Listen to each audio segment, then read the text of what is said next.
Sir Satish Reddy గారు, ఈ రాష్ట్రానికి వైఎస్ఆర్సీపీ క్యాపిటల్ లేకుండా చేస్తోంది. ఇది చంద్రబాబు నాయుడు గారు మీ పైన చేస్తున్న ఆరోపణ. అందుకే అమరావతే క్యాపిటల్గా ఉండాలని తీర్మానం పెట్టారు. బిల్లు కూడా అయిపోయింది.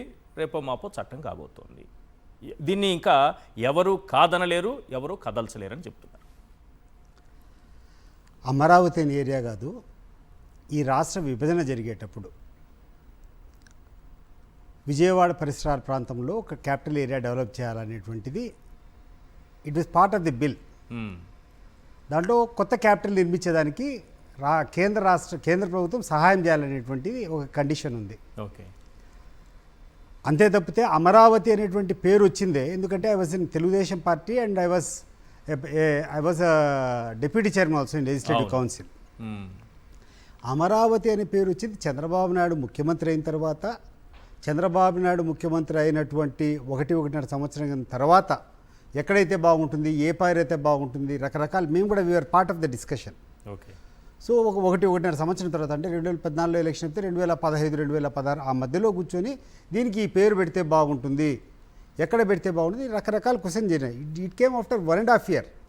బట్ క్యాపిటల్ ఎక్కడ ఉండాలా అనేటువంటి దానికి ఎక్కడే కానీ చట్టంలో ఎక్కడ లేదు. దాంట్లో క్లియర్గా కొత్త క్యాపిటల్ కట్టడానికి కేంద్ర ప్రభుత్వం సహాయం చేయాలా అనేటువంటిది ఉంది. సో క్యాపిటల్ అనేది నిర్మించాలంటే తప్పకుండా అన్ని ప్రాంతాల నుంచి ఆ రోజునటువంటి పరిస్థితుల్లో అభిప్రాయ సేకరణ అనేది జరిగింది. ఈ అభిప్రాయ సేకరణలో ఎక్కువ మంది విజయవాడ పరిసర ప్రాంతంలో అయితే బాగుంటుంది, భౌగోళికంగా మధ్యంలో ఉంటుంది ఉన్నటువంటి ఆంధ్రప్రదేశ్కు, అట్లా ఉత్తరాంధ్రకు కానీ, విశాఖపట్నం కానీ, ఇటు నుంచి మా రాయలసీమ ప్రాంతానికి కానీ, తిరుపతి, కడప, ఎక్కడికైనా కూడా సమాన దూరం ఉంటుంది, సెంట్రలీ లొకేటెడ్.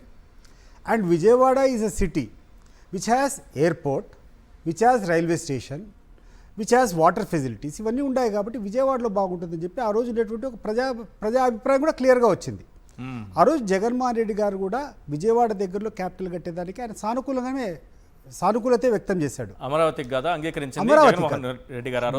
100 రూపాయలు నేను చెప్తున్నాను. ఆ రోజు జగన్మోహన్ రెడ్డి గారు యాక్సెప్ట్ చేసింది కూడా సెంట్రలీ లొకేటెడ్ ప్లేస్ విజయవాడ సరౌండింగ్స్లో అయితే బాగుంటుంది. సెంట్రలీ లొకేటెడ్ విజయవాడతో పాటు విజయవాడకి అన్ని ఫెసిలిటీస్ ఉన్నాయి కదా. ఇప్పుడు చర్చలో ఎక్కడ అమరావతి పేరు లేదు, ఎక్కడా లేదు. అమరావతి అనేటువంటి పేరు చంద్రబాబు నాయుడు ముఖ్యమంత్రి అయిన 1.5 years తర్వాత, ఎందుకంటే I was there in that government, I was a part of that government, I was a legislative council, I used to participate in all the debates. ఈ అమరావతి అనేది కాకుండా విజయవాడ పరిసరాల ప్రాంతంలో క్యాపిటల్ నిర్మాణం చేయాలా అనేటువంటి దాంట్లో జగన్మోహన్ రెడ్డి గారు కూడా యాక్సెప్ట్ చేశారు ఆ రోజు. అండ్ ఈ రోజు కూడా జగన్మోహన్ రెడ్డి గారు విజయవాడ పరిసరాల ప్రాంతంలో క్యాపిటల్ చేసేదానికి నాకు తెలిసి ఆయనకి ఎటువంటి అభ్యంతరం లేదు. బట్ చంద్రబాబు నాయుడు గారు చేసేటటువంటి అవినీతి కోసం, ఆయన చేసేటటువంటి మ్యానిపులేషను, ఆయన జనంలోకి తీసుకొని పోయినటువంటి తప్పుడు వర్షన్స్, అద్భుతమైనటువంటి ఏదో ప్రతి ఒక్కరిని ఒక భ్రమలో పెట్టడము, ఏందేందో తీసుకొని వస్తాను ప్రపంచము లేకుండా ఉంటే ఒక ఇంద్రభవనం తీసుకొని వస్తాను, ఇంద్రుడు కదా అమరావతిలో క్యాపిటల్లో ఉన్నాడు, అటువంటి ఇంద్ర సభను తీసుకొని వస్తా అనే రకంగా ఏంటో భ్రమలు ఇచ్చాడు. దీంట్లో మనం అందరం కూడా అర్థం చేసుకోవాల్సింది, నీకు నాకు కొంచెం ఆదాయం ఉంటుంది, మనం ఒక నివాసమో ఒక ఇంట్లో ఏదైనా ఒక స్థిరాస్తి కొనుక్కోవాలనుకుంటాం. కొనేటప్పుడు దేంతో కొంటాము? Basing on your salary, basing on your savings, basing on your loaning capacity. కొంచెం నీ దగ్గర ఉంటుంది, ఇంకొంచెం అవసరమైతే కన్నా ఏదైనా లోన్ తీసుకొని రావచ్చు, కొంచెం తీసుకొని వచ్చి కడదామని చెప్పి కడతారు. సపోజ్ ఈశ్వర్గా మీరు మీ స్థాయికి ఏదైనా ఉంటే ఓ మంచి 3,000 square feet ఒక ఇల్లు ఉంటే బాగుంటుంది అంటే ప్రతి ఒక్కరు అప్రిషియేట్ చేస్తారు. ఇంకొంచెం 3,000 దాటి ఒక 4,000 వరకు పోతే పర్వాలేదబ్బా, ఈశ్వరు కొంచెం he's going a step ahead, ఇంగ్రోంత పోయి మంచి ఇల్లు కట్టుకుంటున్నాడు, but he's taking a risk అంటారు. కానీ ఈశ్వర్ పోయి అంతాలియానో ఏదో కట్టాడు కదా ముఖేష్ అంబానీ కట్టేటువంటి ఇల్లు కట్టాలా అనుకుంటే ఆలోచన బాగుంది. Why should Eshwar stay in Antilia? అంత భవనం ఉంటే నీకు బాగుంటుంది, బట్ నీ కెపాసిటీ ఏంది, నీ స్థాయి ఏంది, నీ ఆర్థికంగా ఉన్నటువంటి నీ పరిస్థితి ఏంది, నీ జోబులో ఉన్నటువంటి డబ్బులు ఏంది, నీకు వచ్చే ఆదాయం ఏంది, నీ దగ్గర ఉండేది ఏంది, ఇది చూసుకొని కదా నువ్వు అంటాల గురించి ఆలోచన చేయాల్సింది. ఇక్కడ చంద్రబాబు నాయుడు 100కి 100 రూపాయలు ఈ రకంగా ఒక సామాన్య మానవుడు ఒక ముఖేష్ అంబానీతో పోల్చినట్టు తీసుకొని రావాలని చెప్పేటువంటిది ఒక తప్పుడు ఆలోచన. అవును, 2 లక్షల కోట్లు తీసుకొస్తానంటున్నారు కదా, చెప్తున్నా. ఇప్పుడు 47,000 కోట్లు తీసుకొచ్చారు కదా. తీసుకొని వచ్చాడు. దేనికోసం తీసుకొని వచ్చాడు? తీసుకొని అన్ని జోబులో వేసుకున్నాడు. ఈరోజు ఎంత అన్రియలిస్టిక్గా ఉందంటే చంద్రబాబు నాయుడు గారు ఇచ్చినటువంటి ప్రొజెక్షన్స్లోనే కేంద్ర ప్రభుత్వాన్ని నిర్ణయిస్తూ మీరు క్యాపిటల్కు సహాయం చేస్తామన్నారు కదా, మేము ఈ 1,00,000 ఎకరాల్లో మేము డెవలప్ చేయాలంటే ఈ 1,00,000 ఎకరాల్లో కనీసం బేసిక్ ఇన్ఫ్రాస్ట్రక్చర్కు అనేటువంటి రోడ్లు, అనేటువంటి సీవరేజ్ లైన్స్, అనేటువంటి వాటర్ పైప్ లైన్స్ ఇవన్నీ చేయాలంటే మౌలికమైనటువంటి ఓన్లీ జస్ట్ ప్లాట్ ఇవన్నీ చేసే దానికోసమే ఎకరాకు 2 కోట్లైంది అనేటువంటి నివేదికలోనే ఉంది. సో ఫస్ట్ 50,000 ఎకరాలు అన్నాడు. 50,000 ఎకరాలు 32,000 ఎకరాలు ల్యాండ్ పూలింగు, లేకుంటే 17,000-18,000 ఎకరాలు ప్రభుత్వ భూములు ఒక 50,000 చేయాలనుకున్నాడు. 50 వచ్చి ఈరోజు మళ్ళీ అధికారంలోకి వస్తాను 50 అయితే ఒక మున్సిపాలిటీ మాదిరి ఉంటుంది 1,00,000 చేయాలన్నాడు. 1,00,000 ఎకరాలకు ఓన్లీ రోడ్లు, సీవరేజ్ ప్లాంట్స్, డ్రైనేజ్ చేయాలంటే it will cost you 2 lakh crores. అంటే ఈరోజు నేను చాలా సింపుల్గా మాట్లాడుతున్నా. 2 లక్షల కోట్లని 2 లక్షల కోట్లు అంటే ఎంత ఈశ్వర్ గారు? Correct. What is 2 lakh crores? ఈరోజు నేను చెప్తున్నా మా రాయలసీమ వెనకబడినటువంటి ప్రాంతం.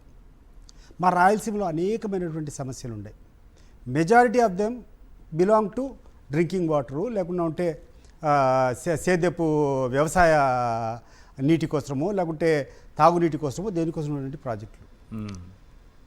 మీకు చెప్తున్నాను ఈశ్వర్ గారు, మా ఏరియాలో ఉన్నటువంటి అన్ని pending projects, be it Rayalaseema lift irrigation కానీ, HNSS to GNS GNSS to HNSS linkup కానీ, లేకుంటే కండలేరు కానీ, లేకుంటే ఆల్ ది ప్రాజెక్ట్స్ ఇంక్లూడింగ్ ఈరోజు ప్రకాశం జిల్లా ఉన్నటువంటి అన్ని దాంట్లో కలిస్తే 40,000 కోట్లు అంటే 20% ఆఫ్ వాట్ ఈ 2 లక్షల కోట్లు 20%. 40,000 కోట్లు ఈరోజు ఉంటే రాయలసీమలో ఎటువంటిది సేద్యపు నీటి కోసం కానీ, లేకుండా ఉంటే సాగునీటికి కానీ, తాగునీటికి కానీ ప్రాబ్లం లేకుండా you can complete all the projects with 40,000 crores. That is equivalent only 20% of this 2 లక్షల కోట్లు. ఈరోజు ఉత్తరాంధ్రలో ఉన్నటువంటి ఇరిగేషన్ ప్రాజెక్ట్స్ అన్ని కంప్లీట్ చేయాలంటే 10,000 కోట్లు అంటే ఉత్తరాంధ్ర సుజల స్రవంతి ఆ ఏరియాలో ఉన్నటువంటి ప్రాజెక్టులన్నీ కావచ్చు. What is 10,000 crores? It is 5% of this 2 lakh crores. అదే రకంగా ఈరోజు ఈ ప్రభుత్వం కూర్చొని మా దగ్గర డబ్బులు లేవు, జగన్మోహన్ రెడ్డి తెచ్చినటువంటి మెడికల్ కాలేజీలన్నింటి కూడా ప్రభుత్వం పేరు చేసేటువంటి మాకు భారం మేము మోయలేము, ఇవన్నీ కంప్లీట్ చేయాలంటే 5,000 కోట్లు అండి. 5,000 కోట్లు అంటే it is not even 0.25% of the estimation that you are doing to build up infrastructure in this area. ఈ 1,00,000 ఎకరాల్లో నువ్వు చెప్పి మౌలిక సదుపాయాలకు రోడ్లు, డ్రైనేజీలు, వాటర్ పైప్ లైన్ ఇవన్నీ వేయాలంటే నువ్వు చెప్పినటువంటి 2 లక్షల కోట్లలో 2.5% నువ్వు మెడికల్ కాలేజెస్ అన్ని కట్టేయచ్చు.